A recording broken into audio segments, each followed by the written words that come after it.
morning from the beautiful San Francisco Bay Area. 5 Play Friday is live. We are here. We are free of technical issues this week. We're very confident, right? Just like the start of the game, we're extremely confident. The game starts sometimes, oh my gosh, what do we have? Actually, one of my plays coming up start, within the first 30 seconds of the game starting, before you have a chance to get your bearings. But I've got my bearings this morning. We have started. If you took the over, you were technically correct. Yes, but pretty good start for me and my tech team. Again, of course, we're playing a man short on the tech team, but soldier on we will. Hope everyone's doing well. So I looked on NFHS Network, and games have started in Georgia. They are playing basketball in Georgia at the high school level, which is doesn't start here for a while, a little bit, but that's exciting. That's exciting. Of course, they use NCAA women's mechanics way down there in Georgia. There is no cow in Moscow, so it's Moscow. I got it. As long as I get a reminder, I got it. Good to see you, David. Chris 83 from Quincy, Illinois. Good to see you, Chris.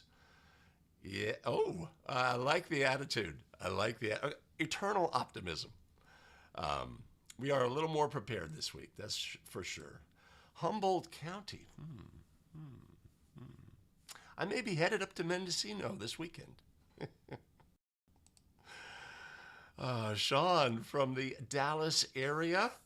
Indeed, Sean, how are you? Of course, my daughter lives in Dallas. We're very tuned in to what's going on in Dallas. Well, sort of. Mike, good to see you. Good to see you, Mike. In the chat, Tom Hickey. Again, struggling Bucks. Oh, I do have an apology to make. Mark Asmussen is in Chicago. Okay. I do too. I really do. Pardon me. Brett, good to see you in the chat. It's been a bit. Have you been on the chat the last couple of weeks? I don't remember. I apologize. Sam is in the house from snowy Denver, Colorado. Ooh. Yeah, we have a bit of a chill in the air in the evenings here, but of course we are in the beautiful San Francisco Bay Area. We got some climate advantages. Hey, Ron, Tannersville, Pennsylvania. Good to see you. Awesome. The Zooch. So the Zooch had a great twist on, I think, the IAABO test, where he brought up the scenario where a player jumps from their front court towards their from their back court towards their front court. They catch the ball in the air and they land with their 1 foot in the front court and then 1 foot in the back court, a staggered landing, which of course is allowed by rule when a player jumps from the front court to the back court. But it's not allowed by rule. There's no rules exception for when a player jumps from the back court to the front court. So that was a good, interesting catch on that. We love parsing, separating the rules, finding the cracks, the confirmations, all the things. Fig is in the house. Good to see you. Much appreciated, much love. Mike Goodwin. Good to see you, Mike, in the chat. Awesome. Hope all is well for you up in Alaska. The little corner of Connecticut is ready, and we can go now. Jesse Montague from Medford. Hey, Devon. I know somebody with that spelling who says Devon. I'm going to go Devon. Yes, but is Peggy? That's the eternal question. Where is Peggy? Good morning, Reese Shea. Eastern Colorado. Excellent. Adam C., go green. So, sorry, Blue. A word for our time. Mike Connors. Yeah. Hey, Ed, good to see you in the chat. Don't recall seeing that name here before. Glad you could join us. Martin Tim is in the house after a late entry last week. I remember Martin.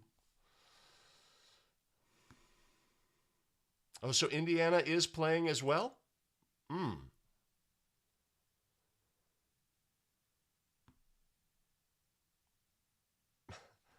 Is there anything better, right? We have a fantastic game. We're super comfortable with our crew, feel we did a good job, etc. That is really, what we want. We don't want to show up and have a game that's not competitive and we're in game management mode, etc. We can't control that, but when we've got two high-level teams competing, right? They have a great game. We feel our crew did a great job, right? That is a fantastic feeling. That's what we want. That's why we work to get better as basketball officials, so that we're prepared to handle those games in the way that they need to be dealt with. Brent Robinson from Houston. Excellent.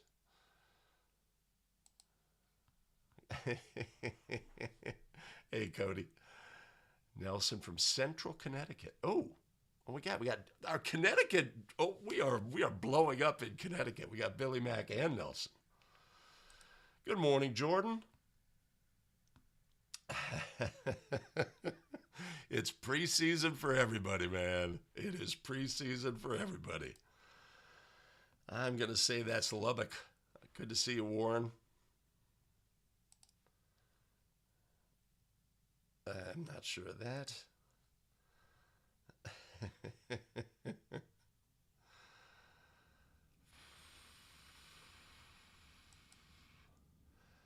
Hey, Josh. All right. Ooh, 4. Ouch. That's a challenge. That is a challenge. How did that end up happening? Whew. Yeah, that's a good warm-up. 7th and 8th grade boys. Hey, Mike, good to see you.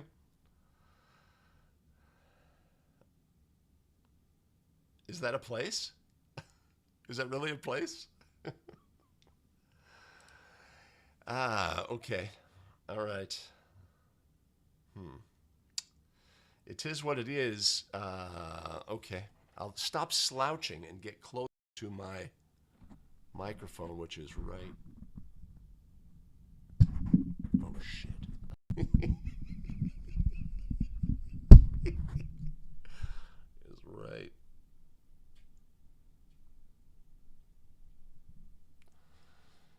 Out of view, right? Yeah. I need to speak more up instead of down. Hey, Tyler, good to see you. Awesome. Wait a minute. Charleston, South Carolina. I know some people in Charleston. I know some people.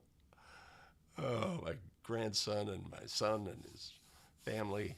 Tremendous. Although I don't see them in the chat yet. Hope everything is good there, Hector.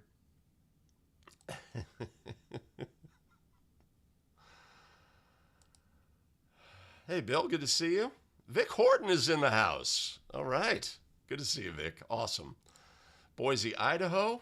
All right. Oh, Scott, that's taunting. That's awesome. Good to see you, Scott. It's been a bit since I've seen you in person.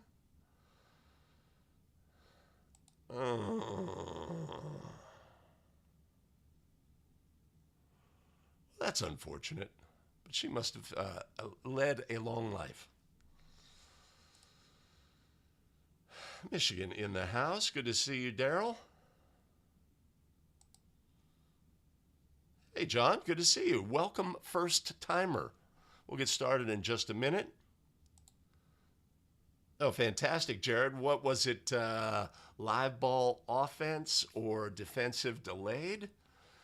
It's going to be interesting to see how our whistle discipline is. Whether we're on defense, we see a flop by a defender and we immediately blow our whistle. Oops, right? Or if we don't blow our whistle when a shooter flops, that would be a great crime. Oh, Hey, Rona in the house. Good to see you. Rick Watson. Oh, Rick, how you been? That's awesome. Good to see you in the chat. Okay, so now I've shifted scenes. Got it. Okay. Giacomo. Hey, good to see you from Italy. Awesome. That's tremendous. Oh, bang it. Is it really? I guess there's nobody here to refute it. Are you late, Rod? Are you late? Let's say.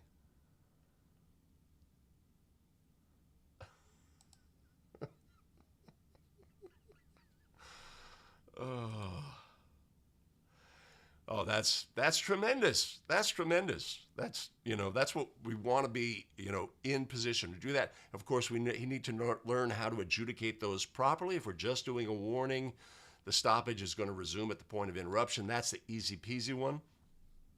But we need reps. We need reps getting these right.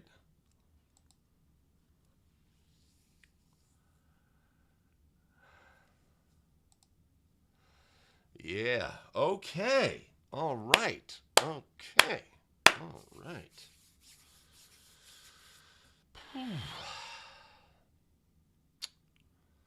All right. Let's get on. Let's get down to business.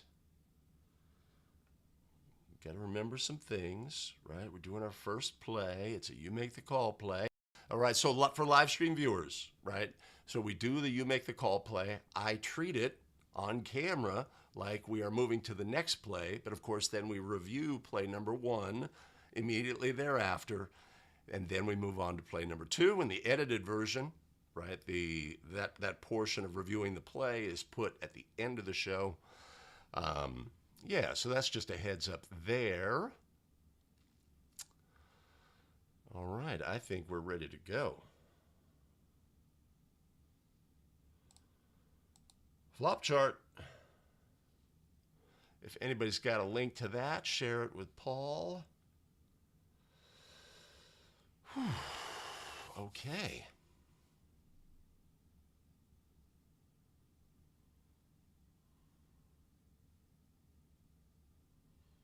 Okay. I think we're ready. I never know until we are.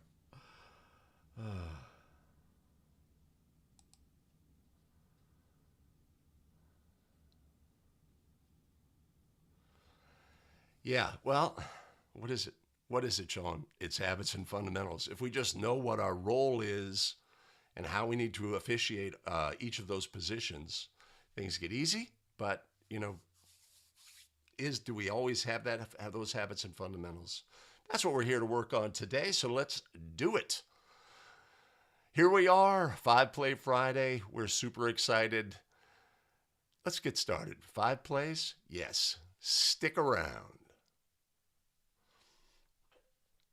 Hey, welcome back to 5-Play Friday. My name is Greg Austin with The Better Official. We like to look at plays. We like to look at all the things, and we're going to get started right now. Let's look at our You Make the Call play. Play number 1.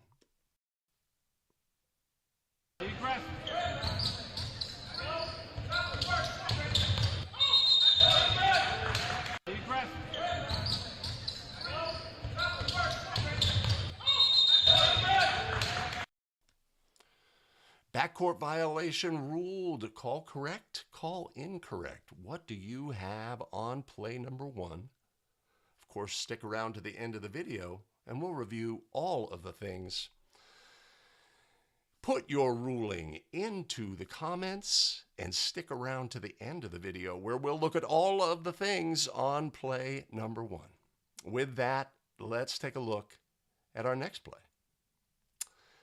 Except for live stream viewers, let's go. Right. That's in the shot. That's not good. Okay.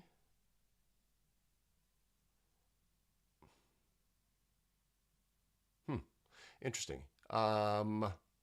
This is where I say, hey, back at the start of the show, we had that play, that backcourt play. Let's take a look at play number 1.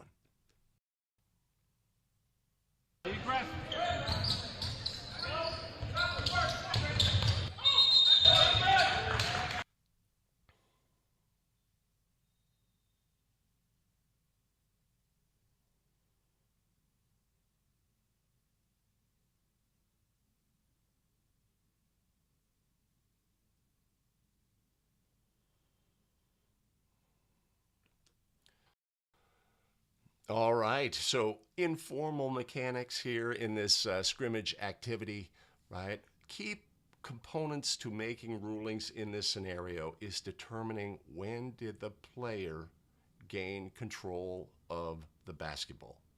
How does a player gain player control on the court, which of course is a necessary component before we can have a backcourt relation, right? So let's take a look at the play and determine when this player gains control of the basketball, right? So there's a lot of confusion. Hold on. Stop and straight. Okay.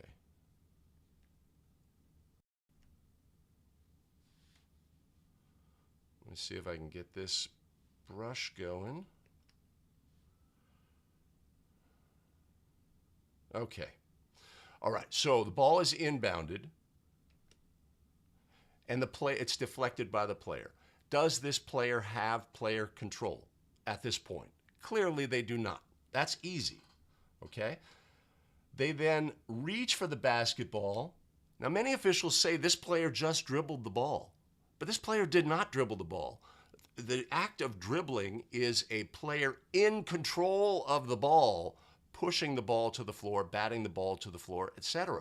This player is trying to gain control of the ball. Many officials make a mistake in this scenario of saying, well, they batted it downward, right? They are dribbling. This is an effort to control the ball, gain control of the ball, and then dribble. Okay? So let's look. What is the status of our player here when they catch the basketball, right? If they have not yet dribbled, then catching the basketball here or putting two hands on the basketball, but what is the player's status? This player has backcourt status. They are in contact with the division line, which is by rule part of the backcourt. They release the ball with backcourt status and dribble the ball into the front court. This is a legal play. The key components here are determining player control and not being deceived by a bat of the ball in a downward direction when the player does not yet have control of the basketball.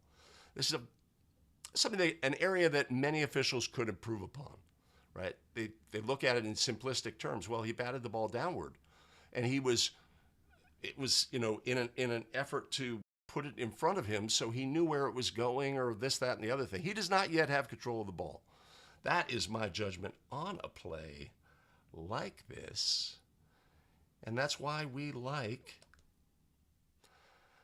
judgment on a play like this. We like looking at plays just so that we can refine our skills in developing those, recognizing those things when they happen on the court so that we can make more accurate rulings when we're on the court.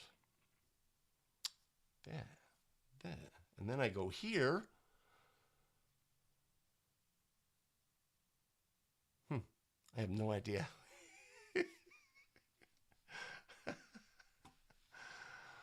All right, so I'll just start here with Sam. So it looked like he had sufficient control in the front court, right?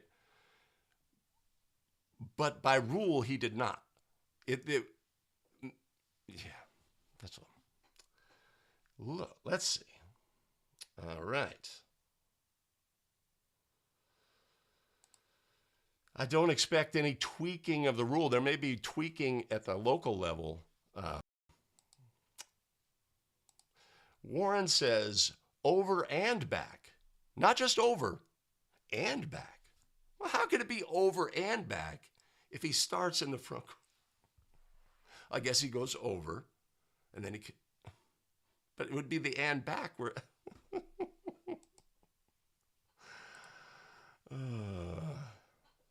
South Carolina says incorrect call. Yeah. Scrimmage in the morning on a glary floor. Everybody's favorite. So this is a brand new gym. This school used to have just a crackerjack gym, and the table was actually up in a nest over the court. presenting all sorts of issues. But they have a palatial gym now. Dribble looked controlled. Okay.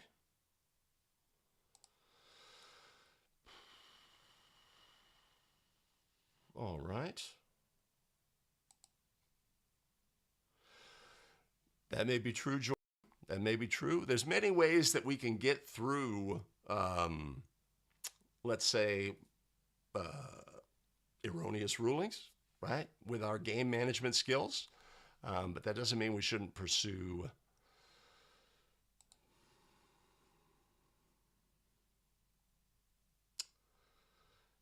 all right, Reese.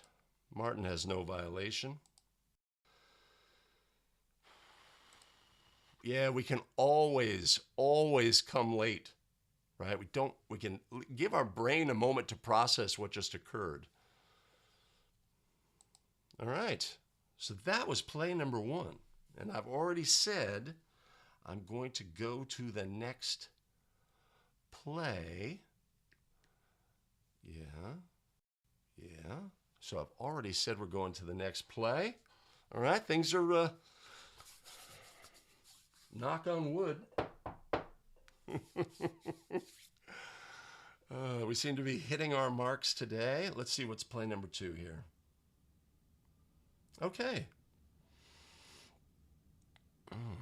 I've introduced the play. Let's go to play. Live stream viewers, let's go to play number 2. We've got Johnson and Burns, and then way over in the corner, we've got Brody McCarty. And this is Moret into the corner. And I don't know what that call was. So he went out of bounds before he came back in to catch the ball. Eagle eye, Les Schroeder. No, actually, I stole that.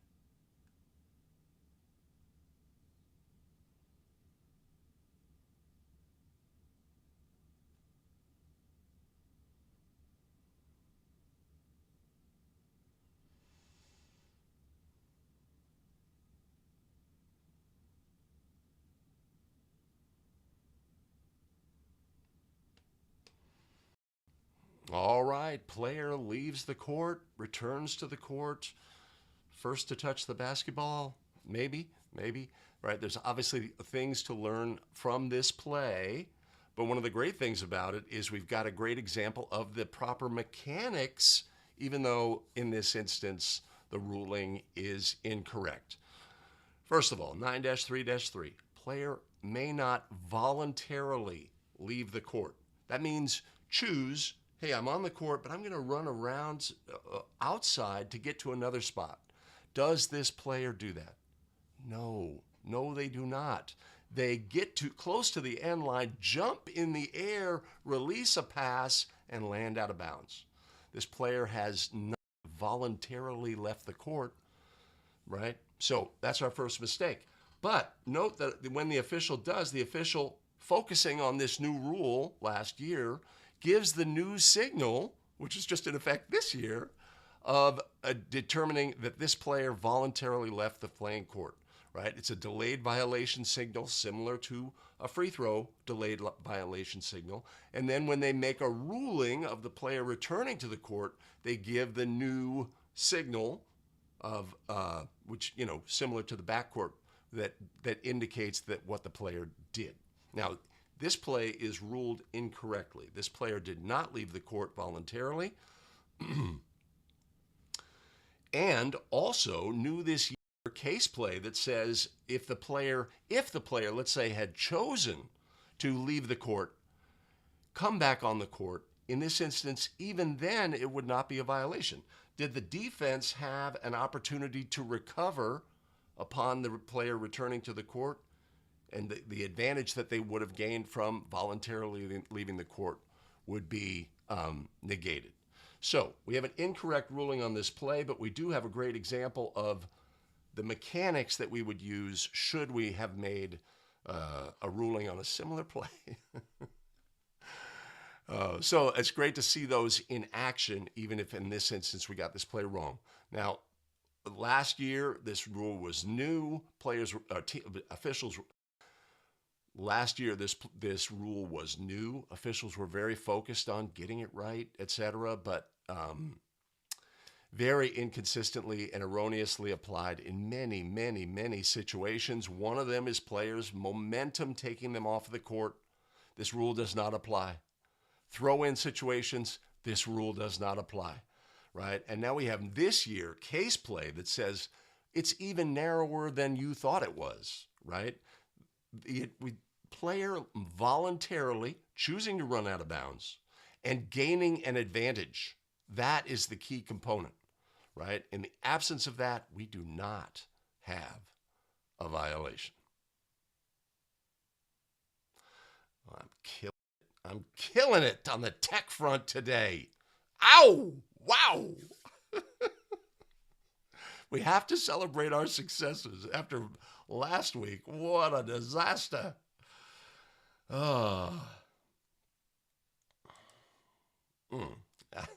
It's like the worst, right? And also with a glary floor, I mean, there's obviously always a little bit of glare, but your crew needs to talk about it. Like, I might be looking right at a play, but let's recognize, etc. Anyway. Yeah. This is an easy call, right?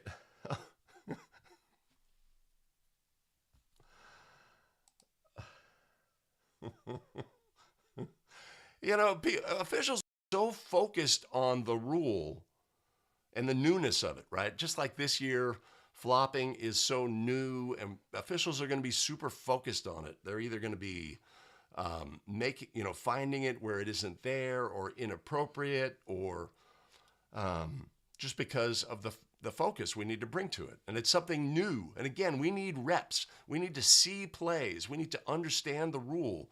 We need excellent training.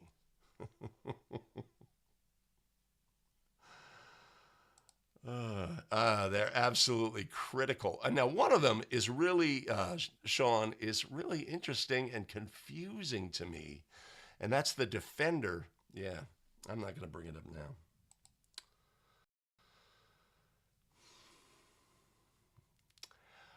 Tom, that is a true statement.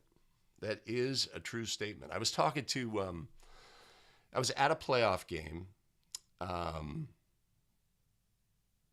multiple games. So I'm there for the next game, and I'm talking to a local reporter who covers high school, and he says, so often in these really big playoff games, et cetera, the officials feel that they need to do more. They need to do more officiating. They need to show that they deserve to be there, instead of just officiating the game and allowing the players to play and calling the obvious, etc. They get out of themselves. And when we have rules, I think that's the case as well. We get out of ourselves in applying those new rules. It could certainly happen.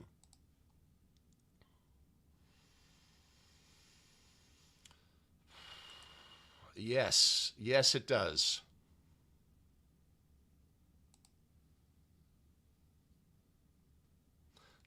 Yeah, it's true. Tony Dahl, what? Oh, good to see you, Tony. That's awesome. That is, yes.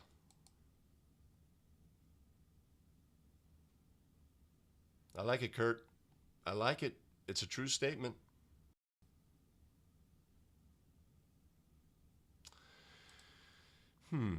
Do I have a proper example of this play? Let's take a look when we get there. I'm here.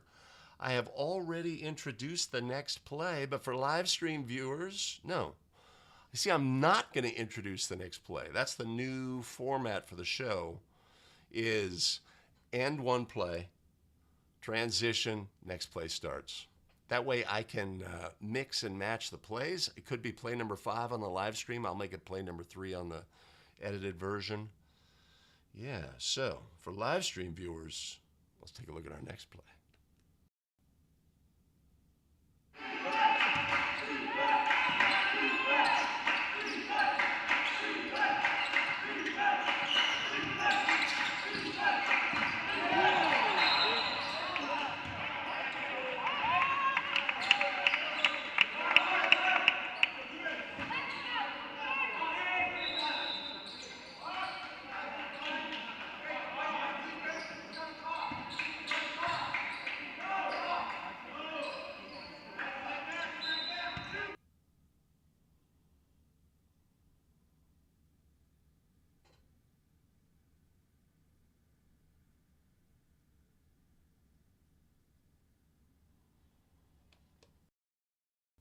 All right, we have a screener. This is the most extravagant, wide straddle, feet outside their torso example we've ever seen, right? Incredible. And of course, we know that a screener is only allowed to have their stance equal to their shoulders or a little bit more, right? Yeah. So what do we have on this play? We have a screen set in a position that is possibly illegal. Many officials deem it to be illegal. And we have a defender who contacts, pushes through the screen, and commits an obvious displacement of our screener. Is the correct ruling in this scenario? Our calling official rules this to be a defensive foul. Is that the correct ruling? And they also have the wrong out of bounds spot, but we're not picking nits here.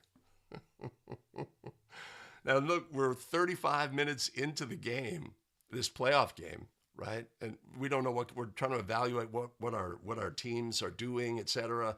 We're getting settled into the game, and we have this play where it just like blows it up and knocks the kid out, right?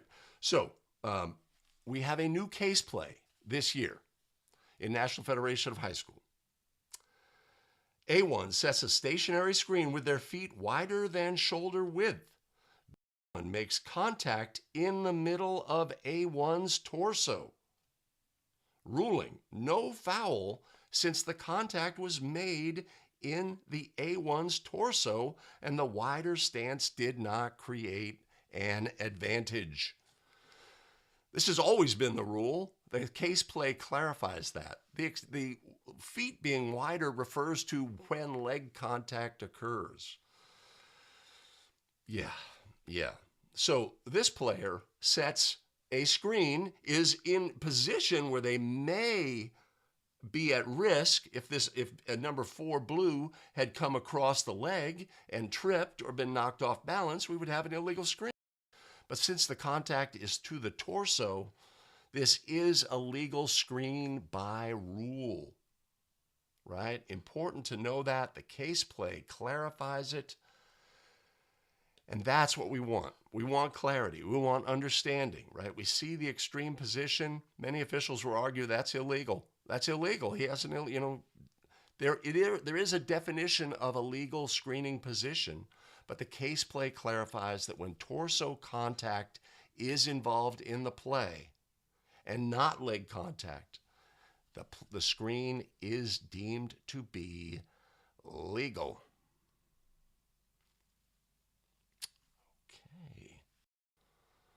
Okay.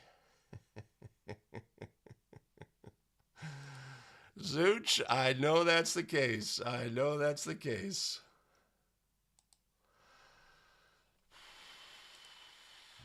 is a much better succinct.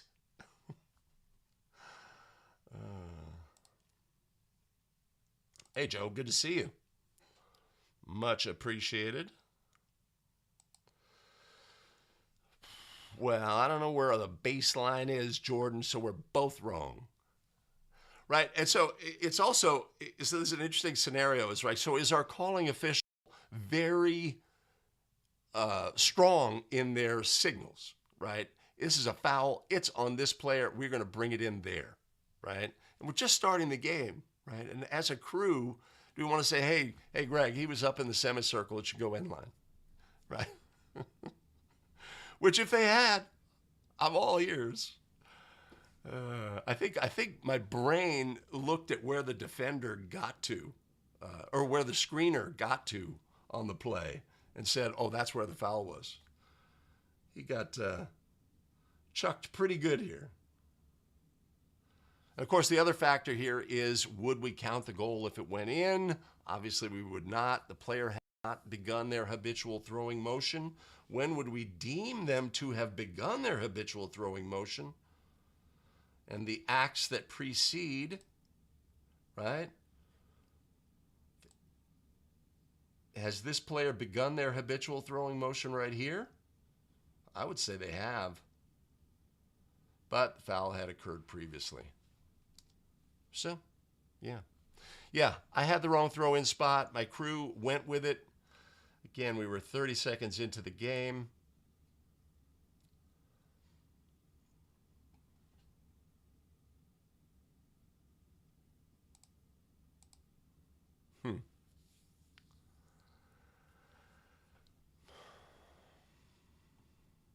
Did we have a whistle? We didn't have a whistle from Trail.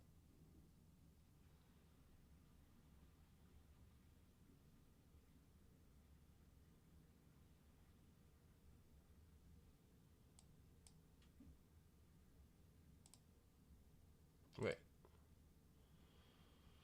We have a very casual Trail. Steve is, yeah. I think the whistle came from the right place. Change you must. Yeah, but this was last year, Ron.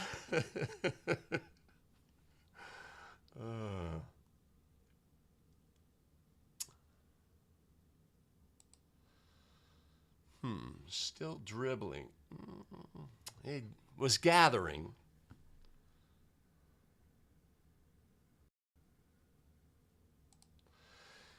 Yeah, well, it was certainly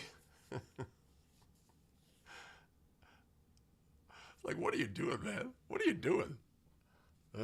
Okay. All right. I'm feeling good. We're okay. All right. We've looked Next play. Here we go.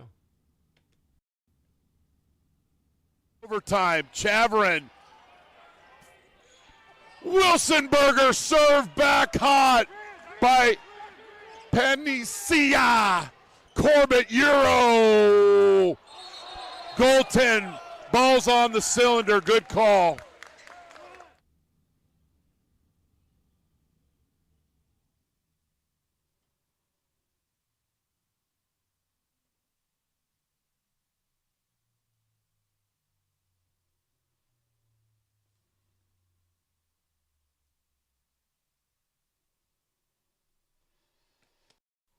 All right, goaltending ruled by the Trail official on this play. Took me a while to figure out what a Wilsonberger is. And I think these days it would be a Spalding burger. All right, our Trail official comes in with an emphatic basket interference call. Was this the correct ruling? Of course, our announcers, they don't know. They're calling it goaltending. Was the ball in the cylinder when it was contacted? Possibly, right? It appears that it was. It was going outside the cylinder, but technically maybe an inch or two of the basketball was in the cylinder. We are 2 minutes into we are 90 seconds into overtime in this scenario. I guess my takeaway on this play would be, where should this call come from? Right? If you're the Trail official here, you do not have the perspective you need to make an accurate ruling on this play. You can see that the ball is up near the basket. You can see that. And you can see that the defender deflects the basketball. But you can't possibly have a clear understanding of whether the ball was in the cylinder or not. So to me, this becomes a trust play. If this is basket interference, do I trust that my center official is going to get the call? That they are doing what they need to do on this play? We've worked the entire game, this competitive game that's gone overtime. So that would be my main takeaway on this play. We react when we think we know, and we, in this case, proved right. Sometimes we are right for the wrong reasons. But we have to be aware of how the system is designed, where the call should come from, and recognize that we don't have the angle that we really need to be confident that we've made an accurate ruling on this play. That we can come in and be confident. And of course, the blue bench, everybody's like, and we don't want to react. Our official doesn't react to that. But, I'd say that wouldn't be my main takeaway on this play. Call proves to be correct by rule, but it has to be considered to be a guess in this instance coming from that angle, right? If we're like this, I can't tell. I can't tell accurately. Yeah, so that's our takeaway on a play like that. Trust your partner, trust your crew to do the right thing. That's what I'm going to say about that.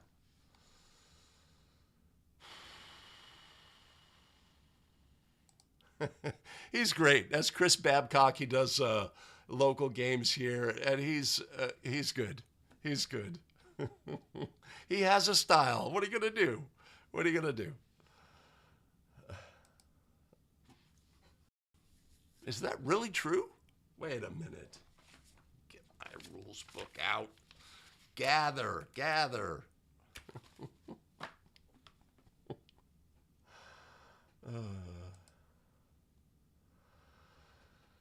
Good call, Jesse.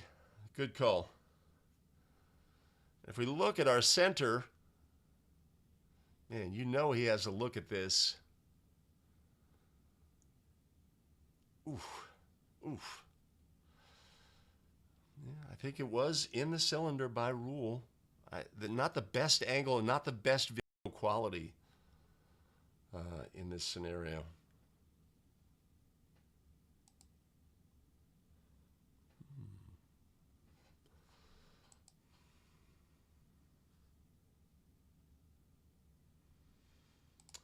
I love that. I love that, Randy. We're going to just live and die with the center's judgment on a play like that. And we're going to take the heat, right? The blue is like, yeah!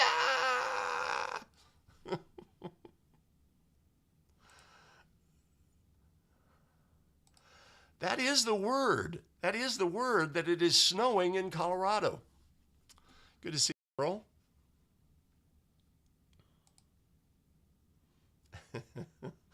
Of course, that is great advice. It's not basket interference until I'm sure that it is basket interference, right? If we go in with that mindset, we're going to be more accurate. We're going to be more accurate.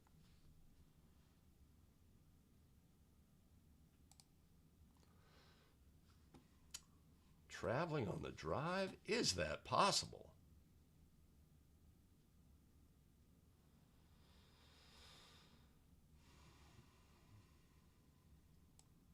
All right, let's take a look. Does our player travel? When do they have control of the basket? You could say left foot pivot. Got that swipe down.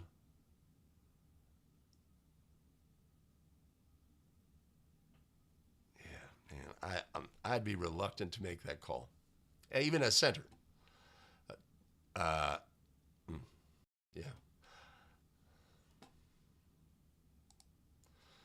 Hi, Michael. Good to see you. I agree. Benedict, I think we're 3 in. 3 in.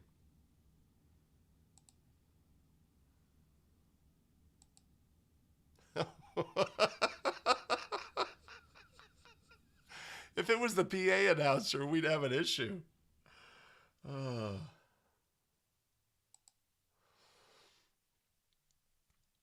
Well, oftentimes, if you're going to go into a game and we are anticipating above the rim play, and we're going to pregame, right? So first of all, my center official here is a collegiate official, right? We're going to pregame basket interference and goaltending.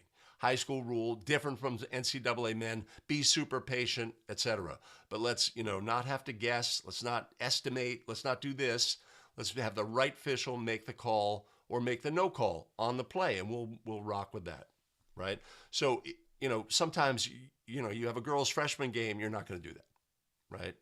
You have a varsity game, some teams, they're just not that athletic, etc. We don't expect above the rim play. So that may not be a focus of our pregame. But if we have high flyers, we certainly want to pregame that.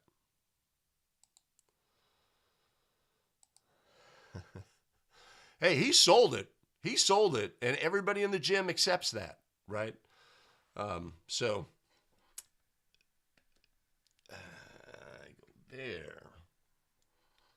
That's a thing. All right, so now we have a little palate cleanser. Not our final palate cleanser, but we got a palate cleanser. An easy peasy call, but we'll just review this one. All right, next play.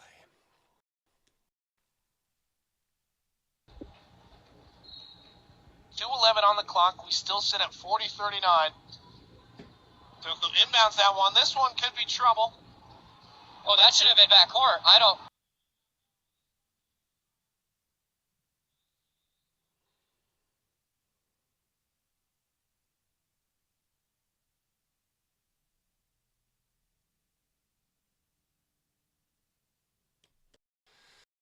All right, that play, you know that one. Front court throw in adjacent to the front court. Thrower throws the ball to a teammate who fails to control the ball, deflects the ball, touches the ball. The ball goes into the backcourt, and the player is the first to touch. As our announcers exhibit on this play, wait, what? That's got to be, he touched it, right?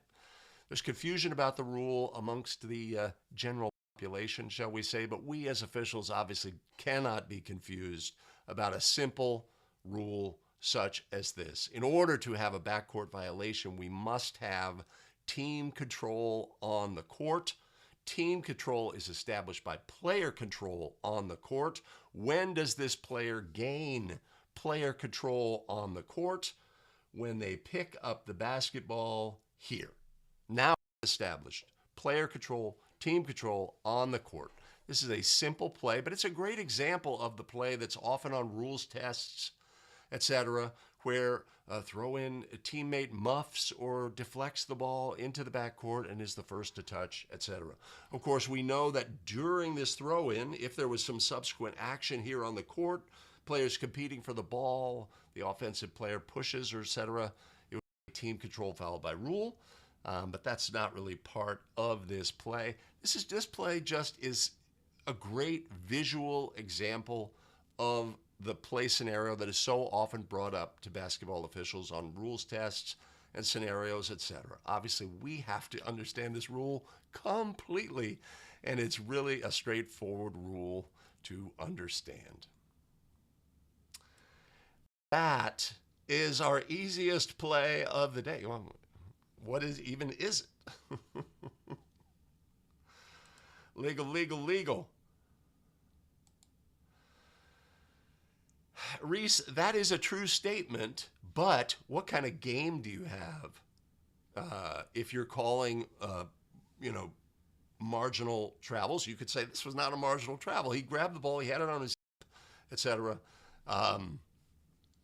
So it's all part of the formula, the recipe that we have working our game. Definitely. Hey, Rick from Montana, good to see you. Yes, this was too easy. But what's great about it is it's a very clear example. The video is pretty good. Looks like a fun place to play.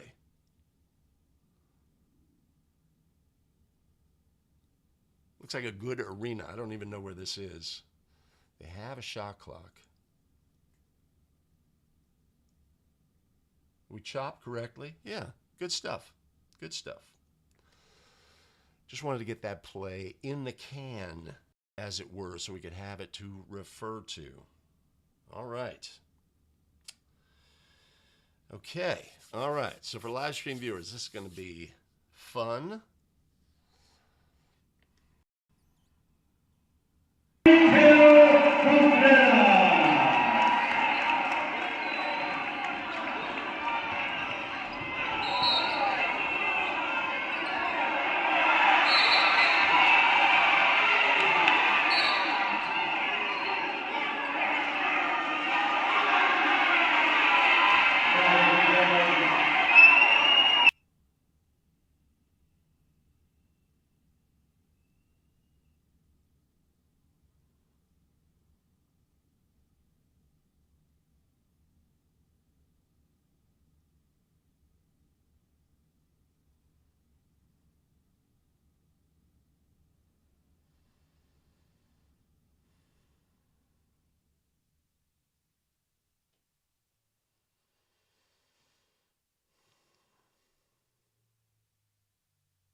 All right, a messy, messy situation. Our crew is all over it. Once things break out, yeah, possibly some things we could have done prior to it breaking out. But let's look at all of the things on this play.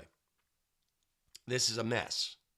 All right, we have a decided game. It's a 30-point game in the third period. Our home team in white is crushing our visitors. We are in game management mode in this situation, right? We want to get obvious stuff, recognize in a non-competitive game, right?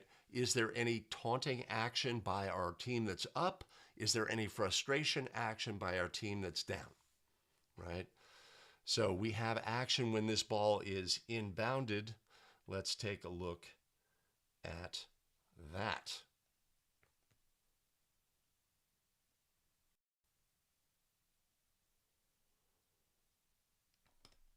Right, so our ball handler hits the opponent in the head with the basketball. Our opponent then retaliates with a hand check foul, right? If we got either of those things, we'd be way ahead of the game in this instance, but we do not. We do not take care of business here, and we miss that, and now we're going to get retaliatory action.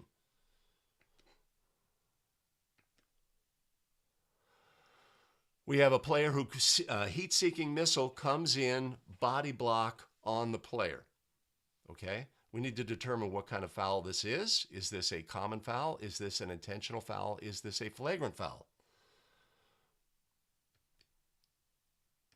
We have the white player stands over and taunts.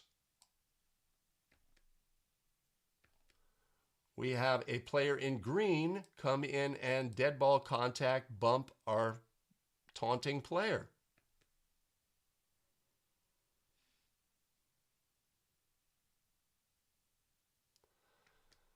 We have a technical foul assessed on our player here, and our official here assesses a second technical foul on green 23, right? So this is a wild scenario how we're going to adjudicate this play.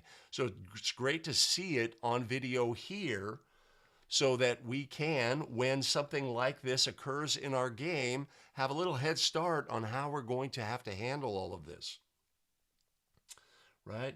We get that contact, no call, that foul, that taunt, that bump,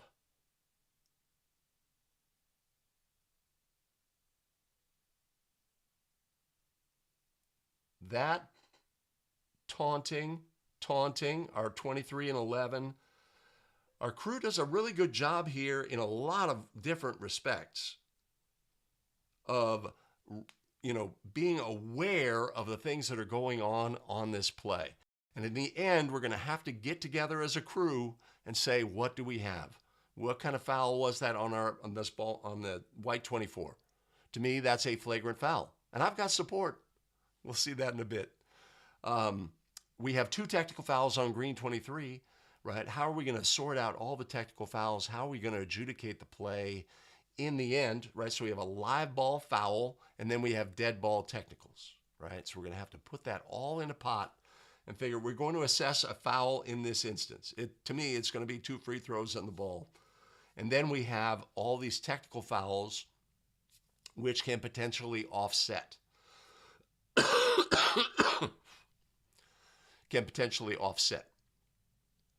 And that's going to be a challenge because we're operating in real time.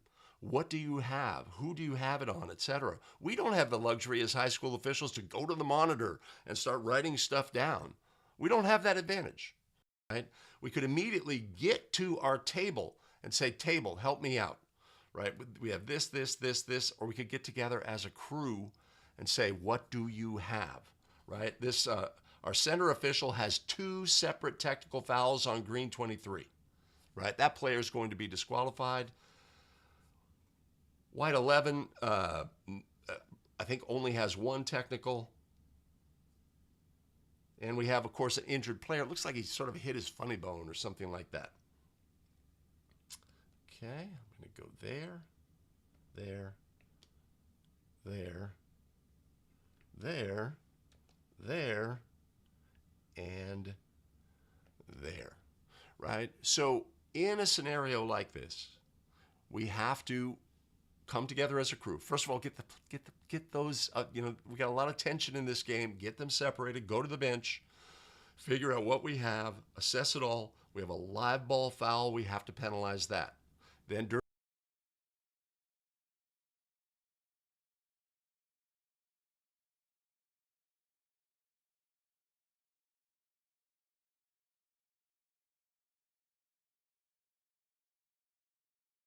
very strongly with our table and our scorer what they have to put in the book. We have this on this, this on this, this on this, this on this, this on this. Team fouls need to be correct, etc. And obviously, as we go forward in a game like this, our antennas are certainly up, and we are going to call this game very tight because we have some issues on the court between these two teams. All right, so that being said, I found a similar play. Let's take a look at this play from the NBA and see if we have any similarities and what we could take from the adjudication of the play.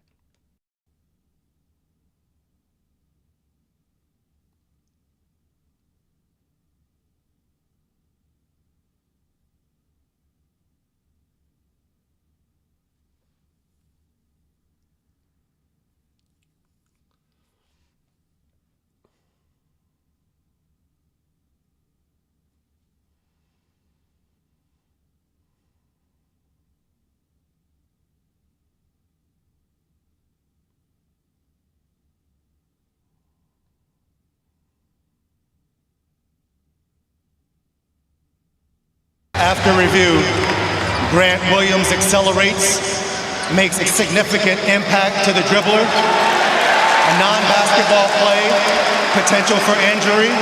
Because of these reasons, the play has been upgraded to a flagrant foul penalty too. Oh, shit!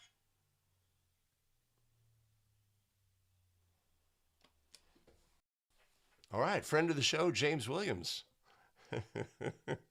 With an excellent explanation, right? These are the reasons. This is a non-basketball play, intent to harm, right? That means we elevate to a flagrant foul in this instance. Okay, so on our initial contact by white 24, flagrant foul is certainly on the table. In my judgment, the fact that it is a non-basketball play, intent to harm, excessive contact, all of these elements combine to create a flagrant foul situation on that play. Okay, now how am I going to get back to here? I'm here. Hey, I'm killing it on the tech front today. Come on now. I got to get some props. Was I muted? Wait a minute.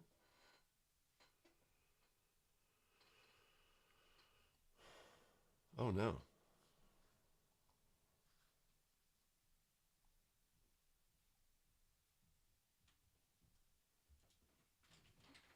Yeah, you went mute for, I don't know, 15 seconds and then it came back. Oh, interesting. Okay. All right. Well, did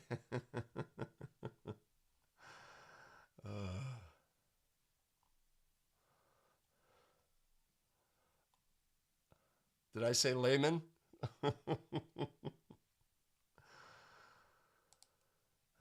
Yeah, I mean, you could say, oh, these teams were just playing basketball all game long, and then suddenly this wildfire broke out, and it really caught us by surprise. But even if we miss we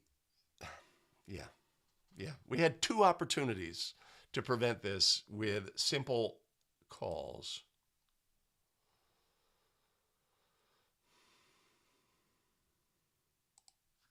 On that previous play, yes, Jesse, the chop should happen on the legal touch on the court. I agree, Michael. And our crew, I think, does a great job on this play. That, they're very aware. I mean, you could say, look, hey, don't put your hands on the players or this, that, and the other thing. But they get the picture here. They get what is occurring, who are the offenders, etc. And that's really what we want in this situation. We don't want them turning away and allowing unofficiated action, etc. So everything seems to be officiated, which is really tremendous.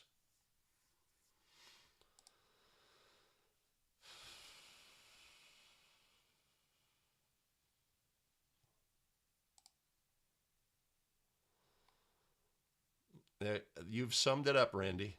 But I'm going to do it in many more words than that.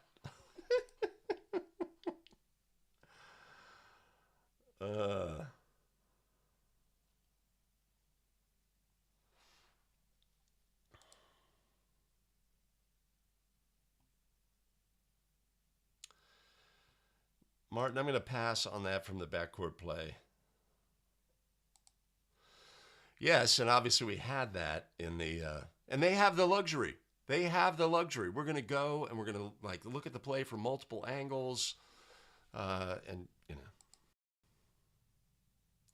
yeah, that's a good point, Mark. That's a good point.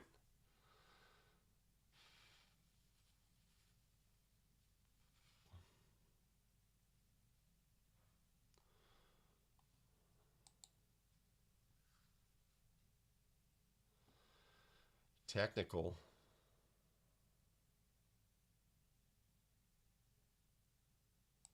You could go flagrant technical.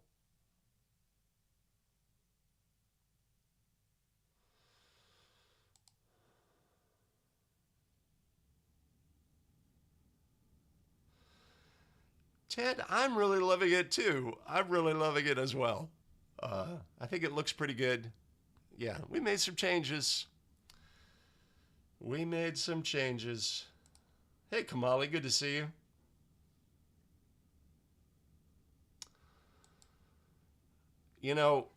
So, Randy, I have a lot of grace for bench personnel in this instance. First of all, wait a minute, where's my cursor? Right, all these adults coming on, right? We see our players stepping onto the court. To me, they are not coming on. They are not entering the court when a fight may break out, right? They are standing up. They are drawn forward, etc. I have grace, and I'm not technical. Oh, your shoelace touched the on the inside of the court, right? So you came on the court. You are ejected with a flagrant technical foul. No, we're not doing that.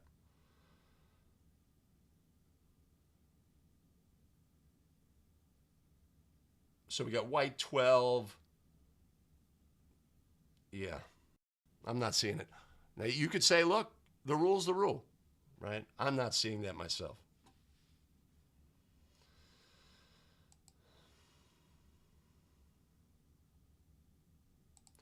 Adams got a flagrant. That's why it's good to see these plays. You're right. If we see that non-basketball play and we've determined, yeah, that is a flagrant foul. James Williams told me it was.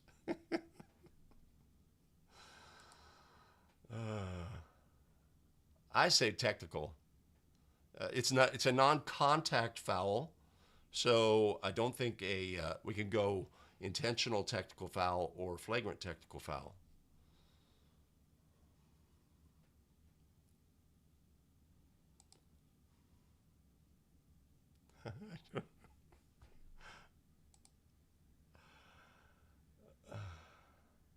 Can't be a technical.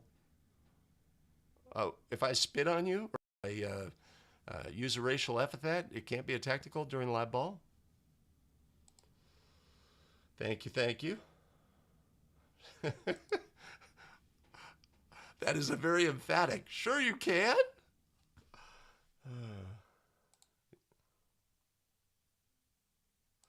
Oh, we're talking about the contact away, not the basketball to the head. Is that it, Sean?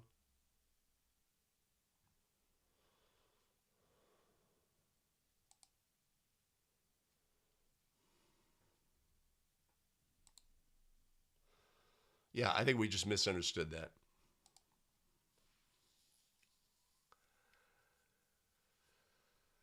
Yeah, that's the other factor. It's just like when this team up by 30 is pressing and we have obvious illegal contact that we did after the player contacted him with the basketball, right? We should be putting a whistle on that play without grace. Without grace. Yeah, okay. All right. Okay. All right. Okay.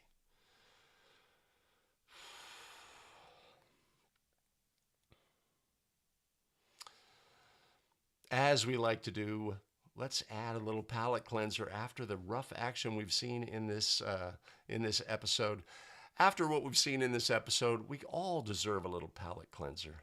Let's look at one now. Okay, I've made a mistake.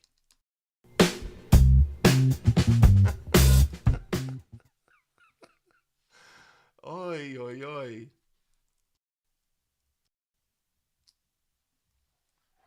Watson come with a ball screen. Kent now will pull up, knock it down. 10 seconds to go. Bulldogs lead. Briarcliff has a timeout. What are they going to do? Here we go. Right into Klein Hesseling. 3 seconds. He'll take the three. Hits it right with .8 to go. And they will have to go the length of the floor here to win it. Carter Kent will throw it in. Baseball pass down there to Smith. Look at this! Look at this! Look at this! Tristan Smith! The crowd goes wild! The game winner, chicken dinner! Length of the floor pass. Tristan Smith catches it and puts it in.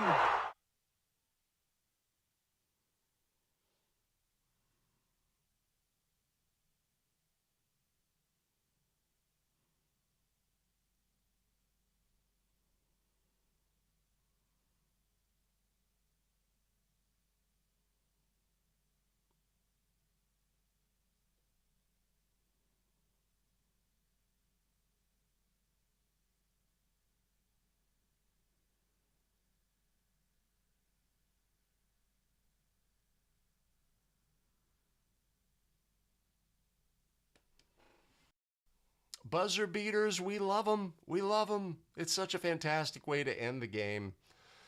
And we have a great scenario here. We got great position by our center official in that transition play. We've got 2 sets of eyes on that shooter. Good in that situation. That was the ball game at that point. We've got a lefty, possible quarterback, gets a look, throws a perfect pass.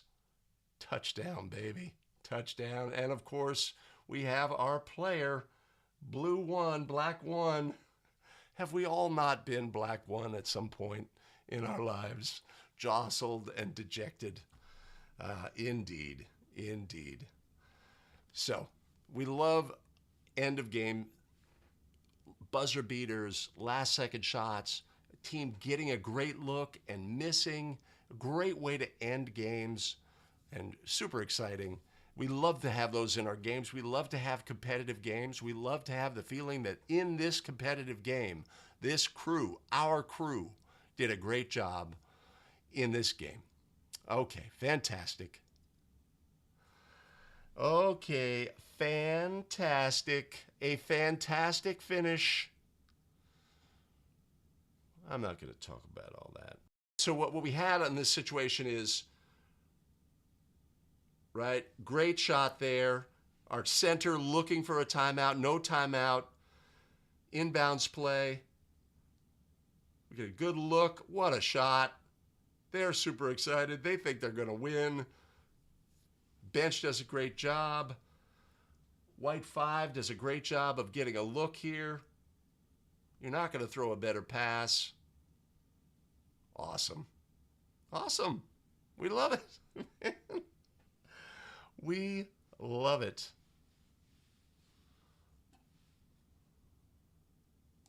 A chaser.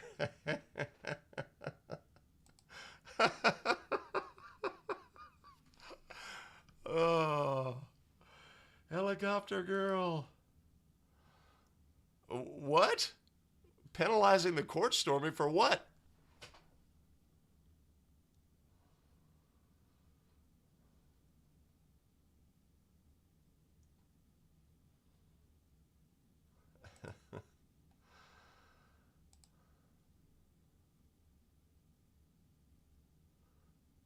Ah, Tony knows the teams.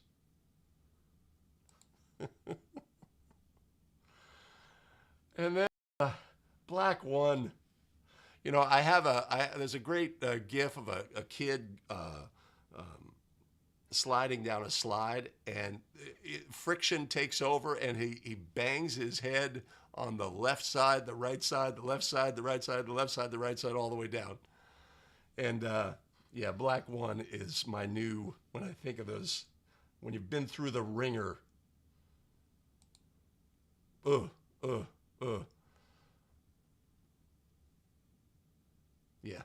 yeah.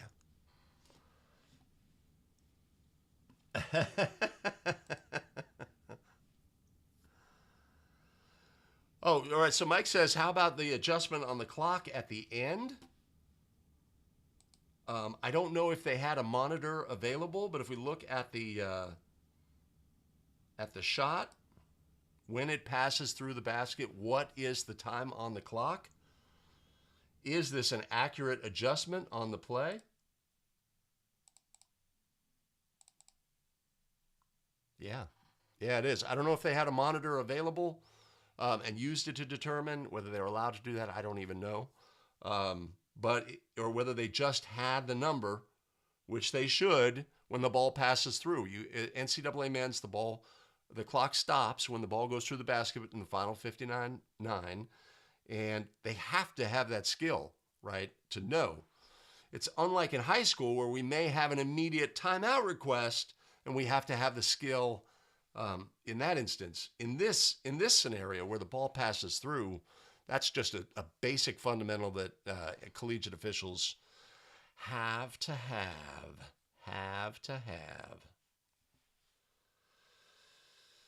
Okay, awesome. I'm going to go here and play. All right, what are we looking at? Yeah, I like it. I like it. I like the duration. Mm-hmm.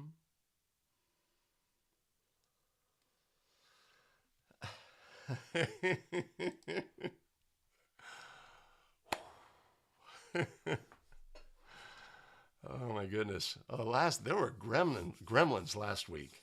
Yeah, I'll have to fix that section where there was no audio. It'll be fun to do that. I'll try to do like a voiceover. Okay. All right. Well, I have a huge day today myself. I have to get going. I appreciate everybody joining today. Had a lot of fun. A pretty good collection of plays. I think there was some good stuff in there. And we're going to do it again next week. That is for sure. I appreciate everybody joining for the live stream. And without delay, I'm going to bid adieu. This is French for, wait, am I going to bid you adieu or au revoir? I don't even know. Oh no, I'm on a French island. Oh, awesome. Take care, everybody.